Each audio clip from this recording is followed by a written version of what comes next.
상당한 큰 다시 변화를 경험하게 됩니다. 우리 인생을 롤러코스터라고 하는데 이 초대교회 또한 그러한 모습들을 우리가 볼 수 있습니다. 하나님의 성령을 통해서 엄청 부흥할 것 같고 문제가 없었을 것 같았는데, 그런데 또 생각지 못했던 고난과 또 어려움이 오고 결국에는 교회가 흩어지는, 교회가 다 쫓겨나는 그러한 어려움들을 경험하게 됩니다. 그러나 이것이 비극처럼 보이고 고난과 어려움으로 보이지만 전국에는 그것이 하나님의 더 풍성한 하나님의 나라와 하나님의 거룩한 계획이었음을 우리는 알게 됩니다. 특별히 그런데 우리는 그렇게 여러 가지의 상황 속에서 당연하게 여기는 것들이 있어요. 여러분, 왜 여러분 실망하십니까? 당연하게 여기는 것들이 안 되니까. 당연하다고 생각하는 것들을 누리지 못하니까 여러분 힘든 것 아닙니까? 그런데 여러분, 당연한 게 과연 뭘까? 한번 좀 생각해 봤으면 좋겠어요.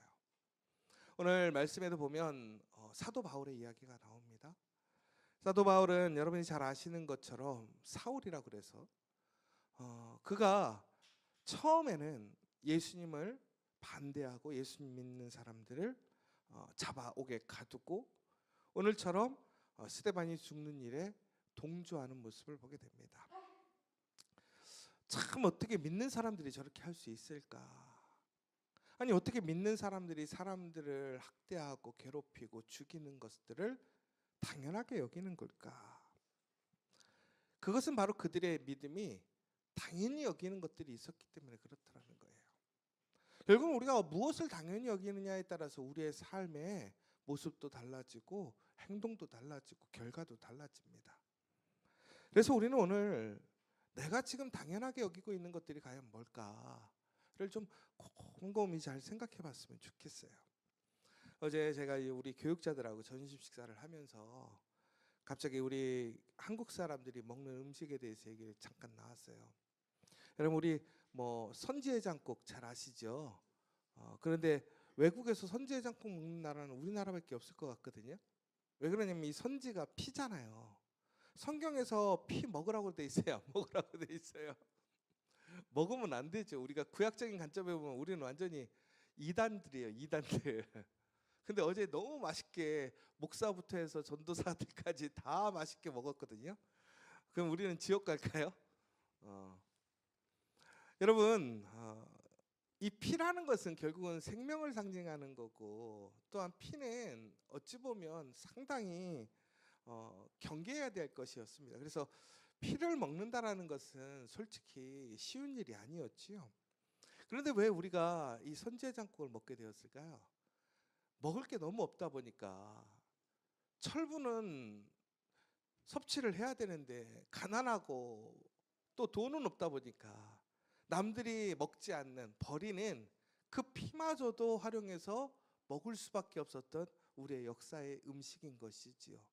그러니까 그 음식을 보면 참 애절함도 있고 무엇보다 대단하다라는 생각이 들어요. 저는 항상. 왜 그러냐면 어떻게 피를 이렇게 고기처럼 만들어서 먹을 수 있는 생각을 했을까? 그런데 중요한 것은 그것도 이렇게 맛있게. 여러분, 아무리 몸에 좋아도 맛없으면 안 먹어요. 그렇죠? 그러면서 이제 또 하나 고사리 얘기가 나왔어요. 제가 좀 고사리를 여러분이 아시는 것처럼 우리는 너무나 잘 먹죠. 요즘 고사리가 얼마나 비싼지 몰라요. 국산은 진짜 비싸요. 그런데도 우리는 고사리를 나물로 해서도 먹고 혹은 비빔밥이나 혹은 여러 가지의 재료들로 사용해서 먹습니다. 근데 고사리가 아시는 것처럼 독이 있잖아요. 그래서 고사리는 그냥 먹으면 큰일 나요. 그런데 어떻게 이 고사리를 먹을 수 있었을까? 우리 조상들은 그래서 이 고사리를 삶아서, 그리고 전국에는 물에 담가놨다가, 그리고 그것을 말려서 전국에는 먹게 되는 거예요. 여러분, 그래서 고사리 먹는 거 보면 다 마른 거 사다가 먹잖아요. 왜 마른 거 사다 먹냐면 이 과정을 다 거쳐서 안전한 거가 바로 이제 말라 있는 거죠. 그런데 저는 이 생각이 드는 거예요. 이 고사리를 먹을 때 처음에 사람들이 고사리를 먹을 게 없으니까 분명히 먹었을 거란 말이에요. 그러면 사람들이 어떻게 될까요? 죽거나 아니면 상당한 몸의 문제를 경험해서 사람들은 이렇게 생각했을 거예요. 이것은 먹을 수 없는 것이다. 그런데 놀라운 것은 그게 당연한 것 아닙니까? 독이 있으니까 먹을 수 없는 게 당연한 거 아닙니까? 그런데 우리 조상들은 당연한 것을 당연히 여기지 않았다는 거예요. 왜 그런 줄 아세요? 너무 먹을 게 없다 보니까 당연한 걸로 수용하면 살 수가 없었던 거예요. 그러다 보니까 그분들이 어떻게 했냐면 그것을 먹는 방법을 연구를 했을 것 같은데, 제가 봤을 때는 아마도 끊임없이 먹었을 거예요. 먹을 게 없다 보니까. 먹지 말라고 그래도 배가 고프니까. 그런데 사람들이 그러면서 이것들이 아마도 계속 테스팅이 됐을 거라는 거죠. 그런데 안타까운 것은 그 테스팅의 결과가 오기 전에 전국에는 어떻게 되었을까요? 수많은 사람들이 다치게 되었을 거라는 거예요. 그러면 여러분, 우리가 여기서 다시 한번 좀 생각해 봐야 될 게, 많은 사람들이 계속해서 그 음식을 먹음으로 인해서 문제가 생겼어요. 어려움이 생겼어요.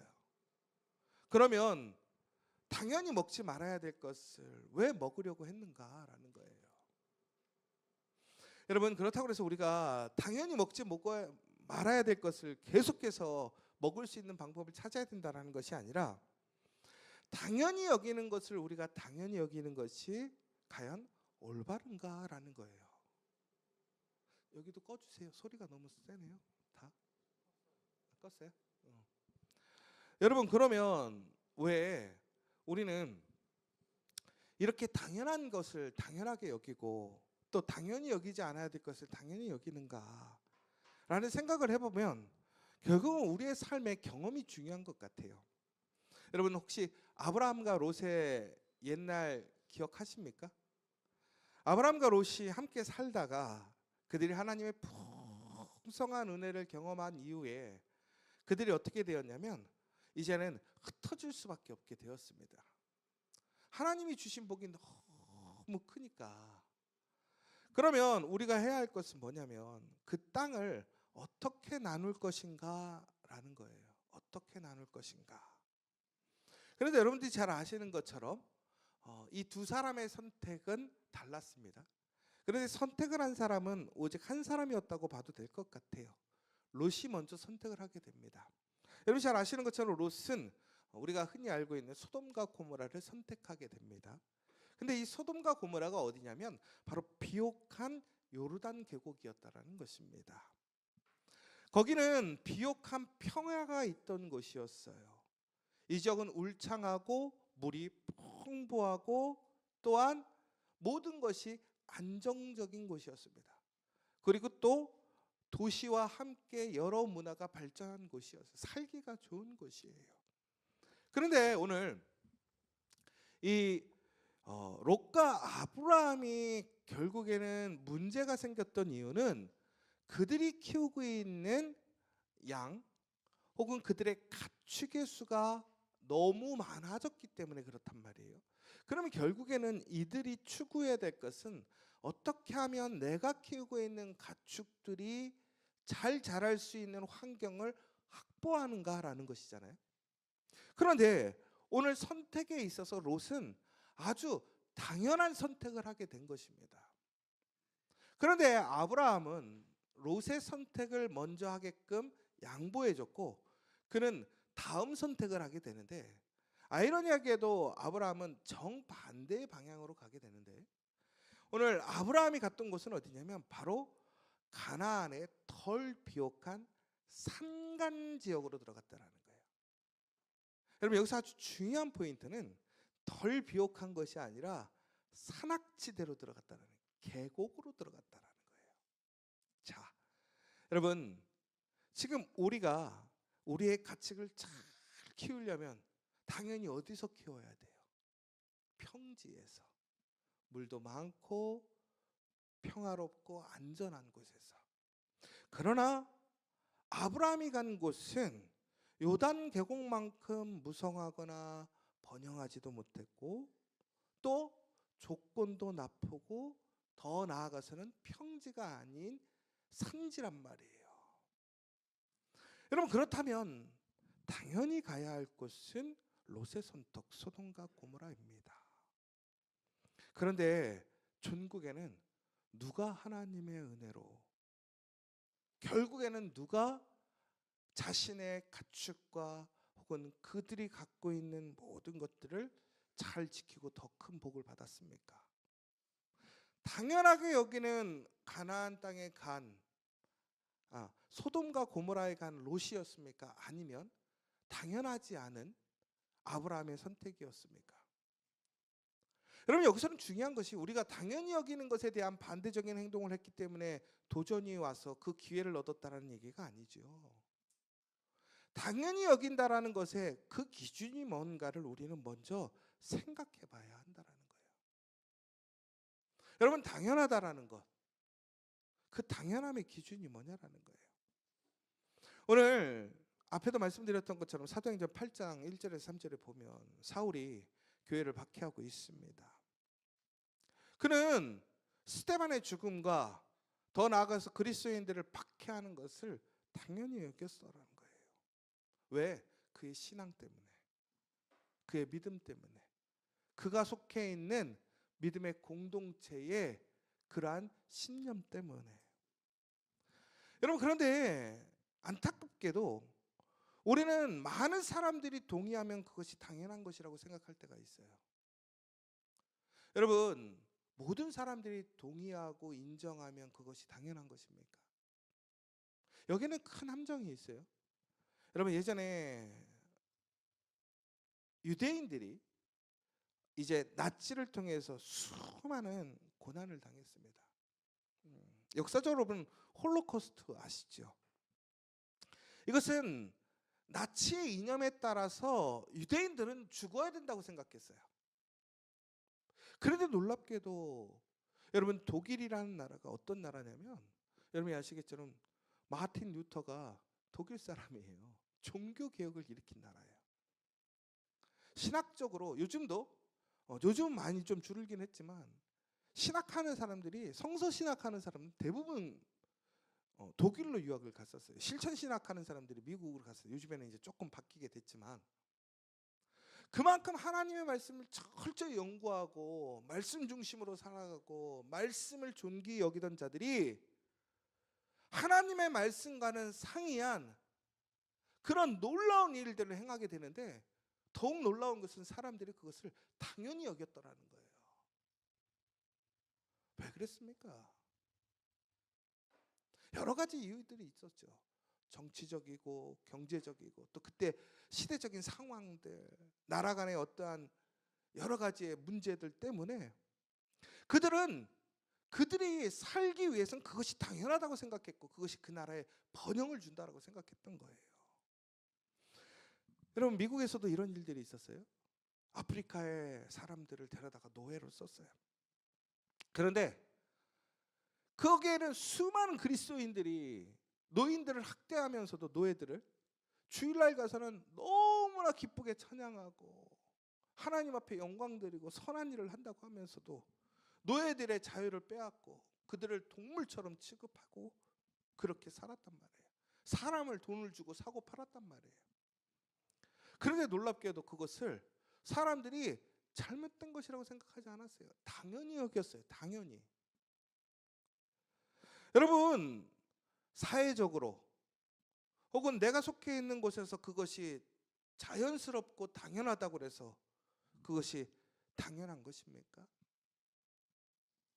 여러분, 여기서 우리는 잘못된 당연함의 위험성을 항상 인식하고 있어야 한다는 거예요. 나의 믿음이나 혹은 우리의 이익을 위해서, 문화의 기준에 의해서 우리는 하나님의 말씀과 상반된 길을 걷기도 됩니다. 그런데 우리는 그것이 당연하다고 생각해 버리는 거예요. 왜? 나뿐만이 아니라 다른 사람들이 그렇게 살아가니까, 인정하니까. 여러분, 우리가 이 세상에 살아갈 때 당연한 삶의 모습은 무엇입니까? 우리가 추구해야 될 당연한 모습은 무엇입니까? 더 나아가서는 그리스도인으로서 살아가는 당연한 모습은 무엇입니까? 그런데 그 기준이 사람입니까? 세상입니까? 나의 유익입니까? 아니면 하나님이십니까? 오늘 우리는 그 당연함의 기준을 하나님께 둬야 한다는 거예요. 그렇지 않으면 우리는 당연함의 오류에 빠질 수 있다는 거예요. 실수에 빠질 수 있다는 거예요. 여러분, 그렇다면 우리 그리스도인들에게 당연한 것은 무엇입니까? 그것의 가장 첫 번째는 뭐냐면 하나님의 말씀의 중심에 서야 한다는 거예요. 여러분, 하나님께서는 당연히 여기시는 것, 하나님이 당연히 여기시는 일들이 있습니다. 우리 이번 새벽 기도를 통해서 우리가 좀 보게 되었잖아요. 하나님께서 요한계시록을 통해서 그 소아시아에 있는 7교회의 편지를 쓰게 하십니다. 그 7개의 편지를 보내신 이유는 뭐냐면 하나님이 당연히 여기시는 일이 무엇인가를 그들에게 다시 알려주는 거예요. 우리는 세상을 살아가다 보면 우리가 하나님 앞에 진리 앞에 서 있었을지라도 우리는 상당한 많은 영향력을 받게 되어 있어요. 함께 살아가는 사람들, 혹은 내가 일하는 곳, 혹은 그 내가 속해 있는 공동체, 사회, 나라에 영향력을 받을 수밖에 없어요. 그러다 보니까 우리는 항상 하나님의 말씀의 그 기준을 항상 되뇌고 바라볼 수밖에 없는 거예요. 여러분, 이거 어찌 보면 이런 거예요. 우리가 왜 매일매일 말씀을 읽을까? 뭐 말씀 못 외우니까 당연히 읽겠지만 우리가 바로 그 기준, 하나님이 당연히 여기심이 무엇인가를 우리가 매일매일 잊지 않고 살피기 위한 거라는 것이죠. 여러분, 오늘 하나님께서는 우리에게 하나님의 당연함이 무엇인지를 이야기를 해주고 계시는데, 첫 번째는 뭐냐면 오늘 이 본문을 통해서 우리가 또 볼 수 있는 것은, 특별히 스데반의 삶을 통해서 볼 수 있는 것은, 첫 번째, 하나님이 당연히 여기시는 거냐면 그리스도를 인정하는 삶이라는 거예요. 여러분은 예수님을 인정하는 삶을 살고 계십니까? 예수님을 인정하는 것을 당연히 여기고 계십니까? 여러분, 이것이 예수님을 인정하는 삶이라는 것이 결국 무슨 얘기냐면, 여러분, 그냥 신학적으로 예수님을 믿습니다, 교회 다닙니다 라는 얘기가 아니라는 거예요. 예수님을 인정하는 삶이라는 것은 결국은 예수님의 그 말씀대로, 예수님의 명령대로 내 삶이 살아가는 삶이 돼야 된다는 거예요. 더 나아가서는 항상 예수님을 바라보고 예수님의 말씀의 길을 걸어가는 삶을 살아가고 있는가? 나의 삶은 지금 내가 추구하는 것은, 내가 목표하는 것은, 내가 바라고 있는 것은 예수와 동일한가? 두 번째는 복음을 증언하는 삶이라는 거예요. 스데반은요, 오늘 왜 죽었냐면 말씀 전하다 죽었어요. 오늘 스데반이요, 안 죽을 수 있었어요. 어떻게 하면 안 죽었느냐? 예수님 증거하지 않았으면 안 죽었어요. 그런데 오늘 우리에게 당연한 삶은 뭐냐면 어떠한 순간, 어떠한 자리, 어떠한 상황에서도 예수가 구원자이심을, 예수가 하나님의 아들이심을 우리는 증거해야 한다라는 거예요.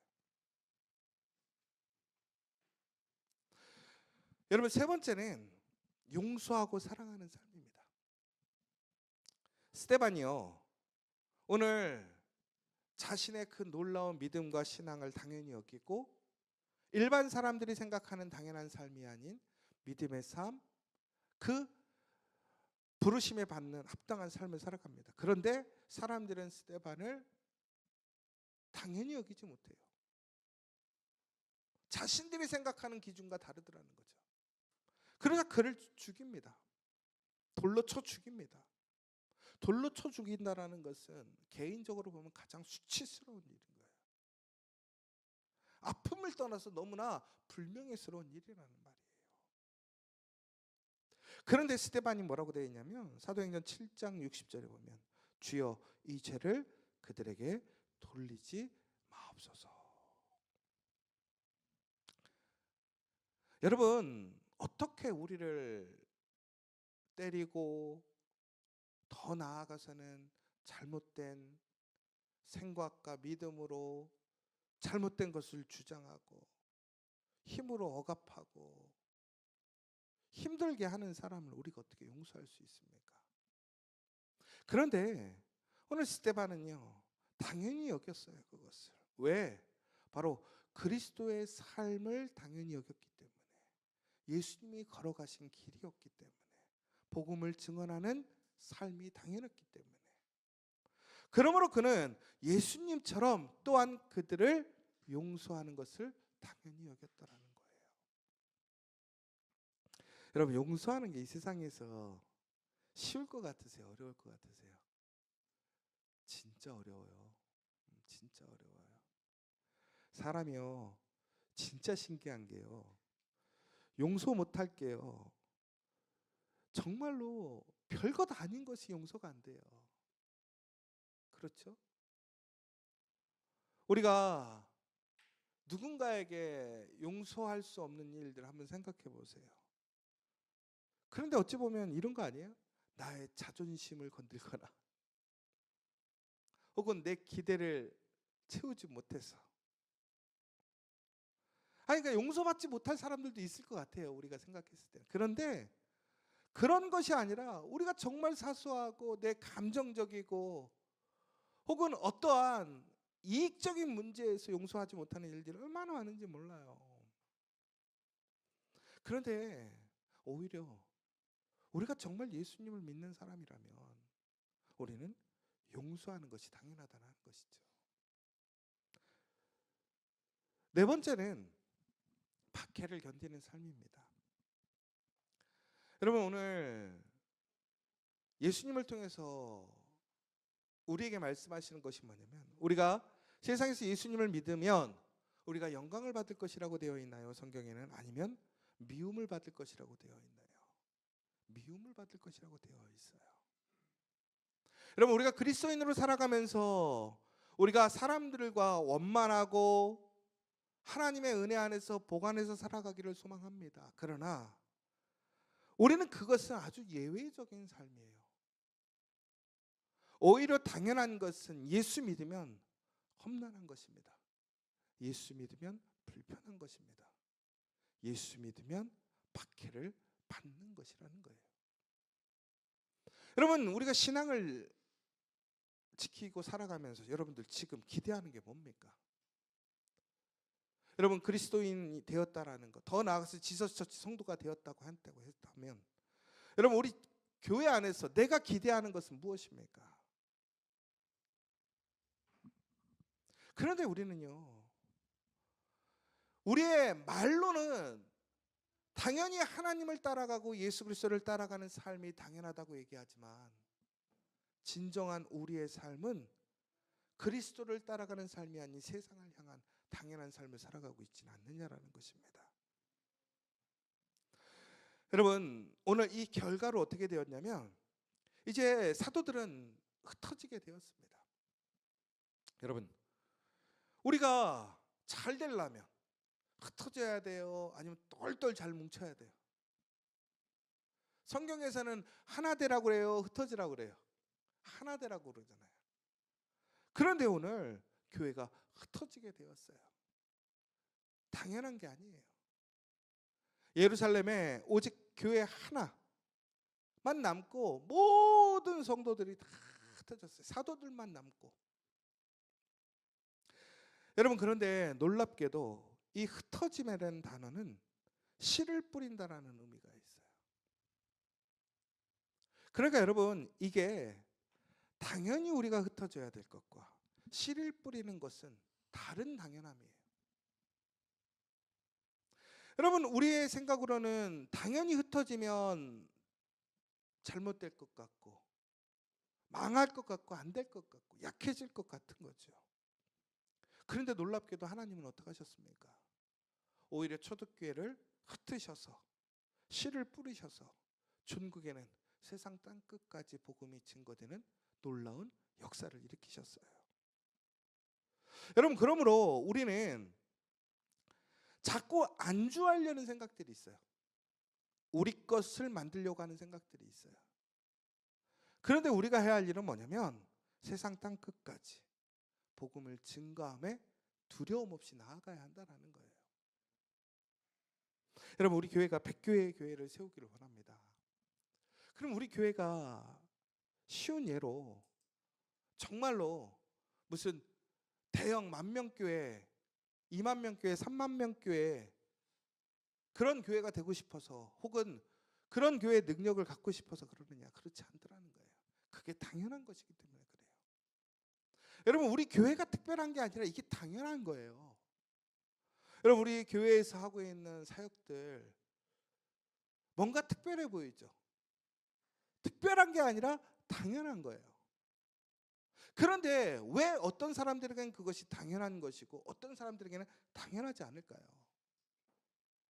저는 우리 교회의 장점은, 우리 교회의 가장 거룩한 일은 바로 하나님을 바라보고 선교하는 그 교회이기 때문에 그렇다는 거예요. 그러니까 우리는 이것이 당연한 거예요. 여러분, 놀랍게도 사마리아에서 빌립이 이제 사역을 하게 됩니다. 빌립은 여러분이 잘 아시는 것처럼 7 집사 중에 한 명이잖아요. 그러면 이 빌립의 역할이 뭐였죠? 섬기는 거, 밥 나눠주는 일이었단 말이에요. 그것을 위해 선택받았단 말이에요. 그런데 여러분, 이 빌립이 스데반과 함께 집사로 세움을 받았습니다. 그런데 이들이 놀라운 것이 그 일들을 열심히 하다가 교회가 이제 어려움을 당하고 흩어지게 되었는데, 이 흩어짐 속에서 그들이 할 수 있는 일이 있어요, 없어요? 할 일이 있어요, 없어요? 없어졌잖아요. 그러면 당연히 뭐 해야 돼요? 뭐 해야 될까요? 아니, 이제 일을 하고 싶은데 일할 게 없어. 일을 찾아요. 맞아요. 근데 어떤 일을 찾아요?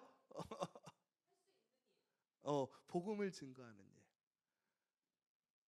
왜 그러냐면 이제 여기서 아까 전에 제가 당연한, 하나님께서 당연히 여기시는 삶이 뭔가라고 얘기를 드렸잖아요. 그럼 사도들에게는 분명히 하나님께서 부르신 소명과 사명이 각각의 은사대로 주어졌어요. 그러나 우리는 이것은 특별한 우리의 개별적인 은사고 보편적인 우리의 사명이 있더라는 거예요. 그럼 여러분, 이게 무슨 얘기냐면 내가 하고 싶은 일, 혹은 내가 부름받았다고 생각하는 일을 못할 수도 있어. 그럼 그때 우리가 해야 할 일은 뭐예요? 떠나는 거예요? 포기하는 거예요? 그 자리에서 내가 복음을 증거하는 일은 지속해야 한다는 거예요. 그게 당연한 거예요. 그런데 많은 사람들은 어떻게 하냐면 내가 할 일이 없어요. 내가 할 수 있는 일이 없어요. 아니에요. 내가 해야 할 일은 결국은 오늘 그 자리에서 내가 부름받은 그 일, 내가 잘할 수 있는 일, 그 일이 아니라 하나님의 복음을 끝까지 증거하는 일이라는 거예요. 제가 우리 새벽 예배 그 설교 제목을 제가 이제 새벽 예배 설교를 줬는데 이 띄어쓰기를 잘못해서 올렸더라고요. 내일을 붙여야 되는데 내하고 띄고 일이라고 해놨더라고요. 새벽 설교 이제 유튜브 들어가서 한번 보세요. 내가 누가 했는지는 모르겠는데 내가 그거 보고 근데 내가 은혜 받았던 게 내일이 옵니다 이 얘기인데, 갑자기 그 생각이 들었어요. 내 한 칸 띄고 일, 내일을 해야 내일이 옵니다. 여러분, 내일은 그냥 오는 게 아니에요. 당연히 오는 게 아니에요. 내 일을 해야 내일이 오는 거예요. 여러분, 하나님께서 우리에게 축복하시고 약속하신 날이 있어요. 그냥 내일이면 올까요? 안 와요. 내가 하고 싶었던 일, 해야 할 일이라고 생각했던 일이 없어졌어. 그럼 내일 안 올까요? 아니면 가만히 있는다고 그러면 또 내일이 올까요? 아니라는 거예요. 내일을 해야 돼. 그럼 당연히 해야 할 나의 일은 뭐냐라는 거예요. 내일은 뭐냐라는 거죠. 그것은 바로 우리가 예수가 그리스도임을 증거하는 일이라는 거예요. 여러분, 우리가 12월 25일 마지막으로 고백 예배를 드립니다. 왜 하는 거예요? 그게 당연한 거니까. 그게 내일이에요. 그걸 통해 내일이 오심을 기억하시기 바랍니다.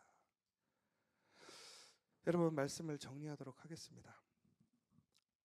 우리가 당연히 해야 할 일이 있어요. 여러분, 근데 그 당연함의 기준이 뭐냐? 잘 살펴보시는 하루가 되었으면 좋겠어요. 여러분의 가정에서, 일터에서, 더 나아가서 우리 지저처치에서 당연히 해야 할 일이 무엇입니까?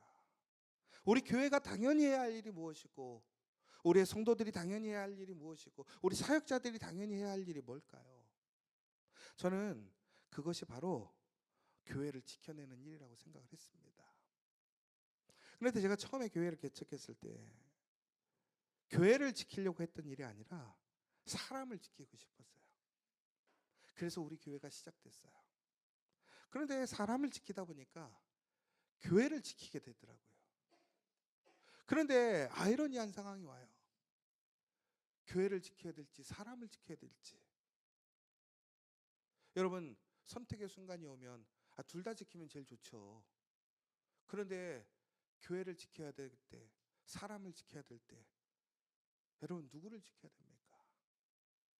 근데 이것은 명확하지 않아요.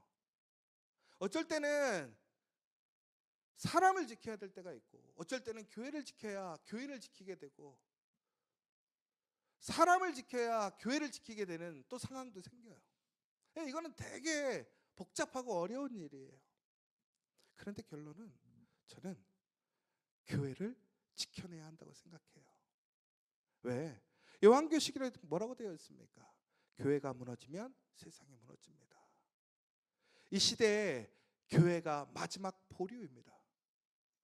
여러분, 우리는 그러면 그 교회를, 우리 지저스 처치를 통해서 하나님의 진리의 복음의 말씀을 선포하고 증거할 수 있어야 한다는 거예요. 그러나 그 교회가 결국에는 성도를 지켜내는 교회가 되고 싶어요. 우리 한 사람 한 사람들을 포기하지 말고 그 한 사람을 살리는, 당연히 그 한 생명을 살리고 그 한 생명을 존귀 여기는 그러한 믿음의 교회 되길 간절히 소망합니다. 여러분, 우리가 당연히 여기고 있는 것이 뭡니까? 오늘 이 시간 다시 한번 하나님 앞에 철저히 우리의 당연함의 기준을 예수님께 마치고, 예수님께서 기뻐하시고 하나님이 기뻐하시는 그 당연함으로 나아가는 저 여러분 되시기를 간절히 소망합니다.